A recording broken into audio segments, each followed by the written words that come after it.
Jennifer Flowers will not be attending the debate tomorrow night, but Donald Trump was using the tweet yesterday really to mock an effort by Hillary Clinton and her campaign to really distract attention from where the American people are going to be focused tomorrow night. Is your goal of this debate is to get under his skin? Is that why you gave Mark Cuban a ticket right in the front row? No, I think Mark Cuban is one of the business leaders who was never involved in partisan politics, who's endorsed Hillary. Well, he's also one of the loudest Trump critics. Mark Cuban, it appears, is going to be at the debate, perhaps in the front row, and likely to try to get under Donald Trump's skin. However, Jennifer Flowers of infamous 1992 presidential campaign history is not going to be here, according to the campaign. We'll start there. Let's bring in our panel. Steve Hayes, senior writer for the Weekly Standard. David Cantonese, senior politics writer for U.S. News and World Report. And Mercedes Schlapp, columnist for the Washington Times. All right, Steve, the back and forth, the mind games, it's all kind of setting up for tomorrow night. Yeah, I mean, it's like the pre-debate fight rituals that you see before a big boxing match or MMA fight. Look, I mean, John Podesta's claim is ridiculous. Of course that's why Mark Cuban is here. Just because he's a businessman? He's been loud, he's been tweeting at him, he's been making fun of Trump, he's been going after him. Of course that's why he's coming. And it's a bit rich, frankly, for the Clinton team to show so much concern and frustration that Trump invited Jennifer Flowers when they invited Mark Cuban first. And you hate to get into the he started it, she started it, because it feels more like, you know, a childhood fight than it does a presidential campaign. But they don't really have much grounds to complain here.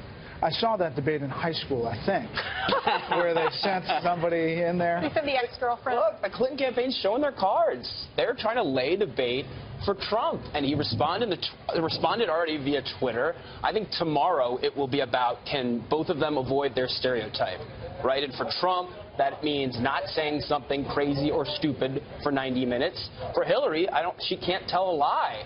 That would be pretty provable. So I think they both can't cough. Well, right. I mean, isn't it like the pressure is on this 90 minutes of... I think so, and look, that's going to show some stamina from both of them from an intellectual and a physical standpoint. And, you know, I think, we were talking about this before he came on here, but I think they are going to do everything to try to restrain Trump. I think Kellyanne Conway is probably in a room with him tonight saying, don't take that bait. Bite your tongue and stay on the message we prepared. All right, a couple of polls here. How important are the presidential debates to your decision?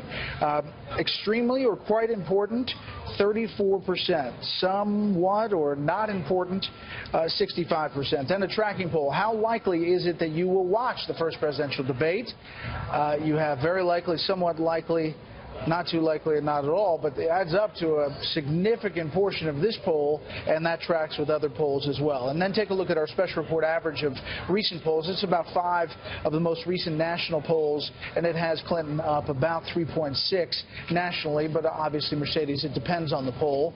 This is an average of recent polls. Sure, this is the Super Bowl of debates, and I think for the most part, when you look back, debates might not have been the game changers, but I think in this particular case, the undecided voters, the Gary Johnson voters, they're going to be looking at this debate tomorrow night because they need to be convinced, can I vote for either one of these two candidates? And so I think that's where the focus is going to be. And another poll said that 1/3 of these voters believe that these presidential debates could and will change their minds. So when you have such a tight margin in these polls, every single vote matters. And I think it's going to matter in this case. Is the over-under 100 million, do you think?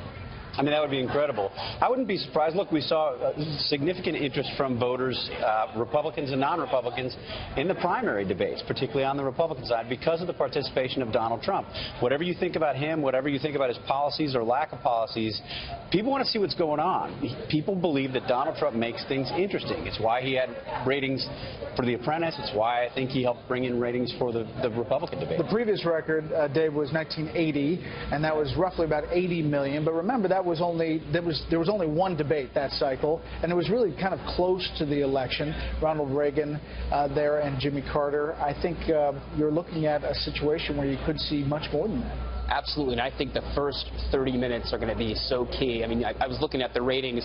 People fall off and that second half of the debate. They start to click around their TV. So I think our impressions, the media impressions, and the voters' impressions will be made on that first 30 minutes and what kind of temperament both candidates show on that stage. And whether the Atlanta Falcons and New Orleans Saints fans stick around for the whole debate. So true. That game is opposite that.